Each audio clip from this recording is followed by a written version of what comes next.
Hello rattlings and welcome back to my house. Last week we pretty much finished up all the blocking and work on our gables for the first floor.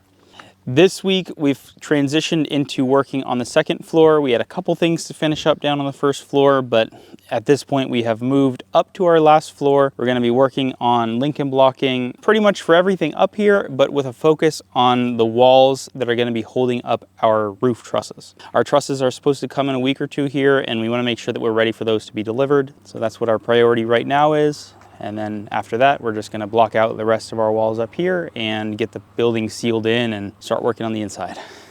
All right, so as you guys can probably see, we moved our whole work area up here. We're focused on getting this floor done. Right about where I'm standing here is going to be our secondary bathroom for the second floor. It's going to be pretty small, like a 3/4 bathroom. Over here, this way, the roof is going to actually be where it's going to be on a slant. So it's going to be full height here on this side of the room, but as you get closer to the wall, it literally will be this low over here. So this is just going to be sort of like an upstairs storage area. It's not really going to be a great place to actually be hanging out in or living in, just because the way the ceiling will work in there. But it'll be a nice place to just put whatever. This space here, this big chunk of space is going to be a pair of bedrooms. They're a little bit bigger than they normally would be, and they have little closets kind of in the space between the two rooms. As we go further over here, right where we have all these blocks stored, is going to be the main bathroom for the second floor. So this one will have a couple of different vanities and the actual bathroom, or the actual bath, shower, that kind of stuff. This whole strip all along up raised over the great room here is going to be the hallway. It'll have railings, but will be open to below. So as you come out of the bathroom, bedrooms, whatever here, it'll open to the rest of the house, which I think will be kind of nice. Our hallway will turn here. The room behind me here is going to be a library office sort of thing for my wife. The hallway here is going to hit the wall and then go down a set of stairs, and that's how we get back down to the first floor.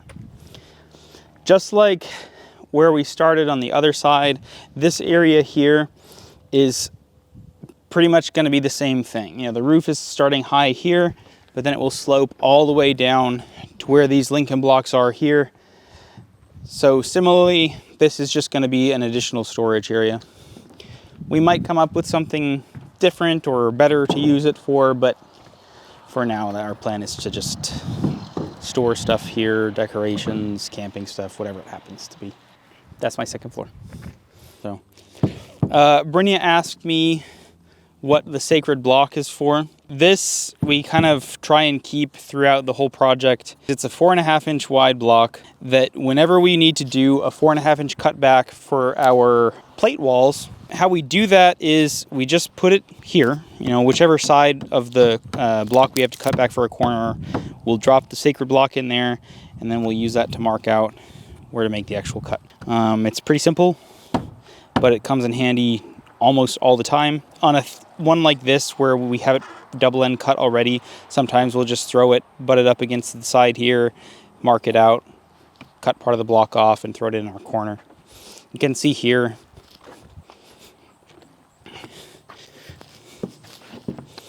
this is the kind of corner that we would be cutting.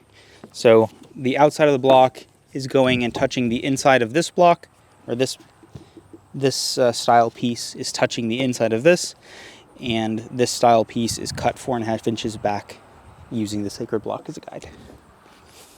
And that's all it is.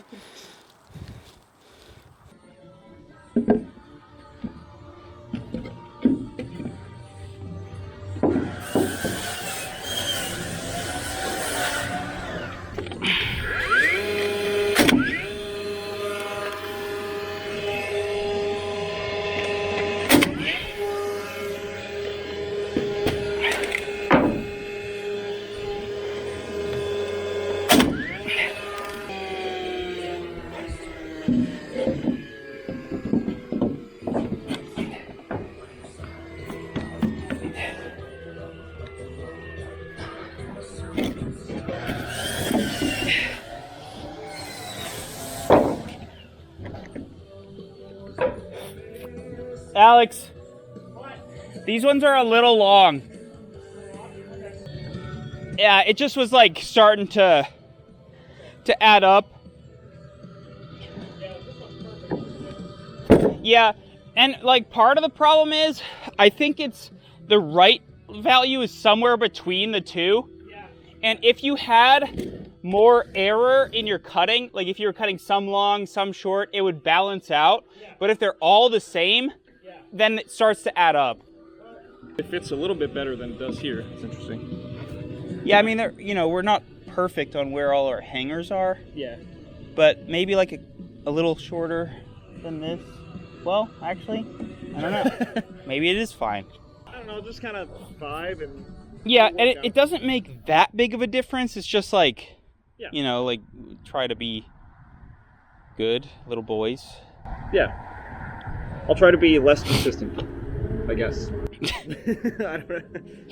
Yeah, it's just because it was very consistent in like one, like a little bit long, which was fine because we were a little short and it was like kind of catching it up. But now over here it was sort of like... I'll take off like a 16th then. Yeah. Math-wise, it should be 13 3/4, right? Assuming that these joists are... actually perfectly 16 apart. Yeah. What's my phone doing?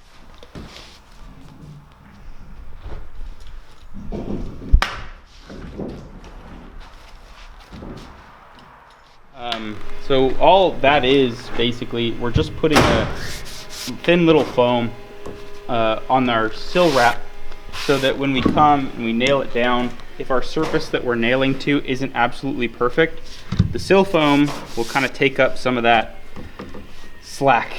And fill in any holes. It just helps to air seal the whole thing. We'll come back and hit any big gaps with a can of foam, but this works pretty good. Alex has the nail gun, so right now I'm just prepping different pieces, but that's what we're up to. We did this over the whole last weekend for most of the house. We just have these couple last few windows left to do today. And overall it's gone pretty smooth, pretty easy. So before we add these pieces here, it's just the Lincoln block, the top of the Lincoln block, and the blocking in between them. That in general is not a great surface to be fixturing windows to or fixturing trim to. What we do is we trim out our bridges. Now that we're at this stage, when we're up over the windows, we cut out our bridges, which I've already done here on this window. We plane down or saw down anything kind of sticking out in the sill here, and then we add our sill pieces. Those are basically, well, for us, they're like 3/8 inch or 5/8 inch plywood. We add those onto the sills. Those, one, give us a nice place to install our windows, nice and clean and flat relatively. And also it really helps with keeping, it supports these parts of the wall. So we've taken a lot of the strength out of the wall here by adding windows. Adding in this plywood really helps this part of the wall handle its shear load. So they can be a little bit wiggly. Right here we have a lot of support inside these posts, but normally they can be pretty wiggly. As soon as you attach the plywood onto here, it really strengthens everything up, really makes it pretty solid. Now that this gap is prepped, we've cut the plywood pieces to add to the sill. What I'm doing now is just going around nailing everything in. I start with the bottom, then I do the top, then I do the sides. You could kind of do it in whatever order you want, but I like to do it that way. If it starts to get a little bit out of line, you can angle the nail gun to kind of pull it one direction or another. If I shoot this way, it'll knock the whole thing a little bit that way. And you might see me kind of adjusting the nail gun as I go to pull it more or less aggressively in one direction or another.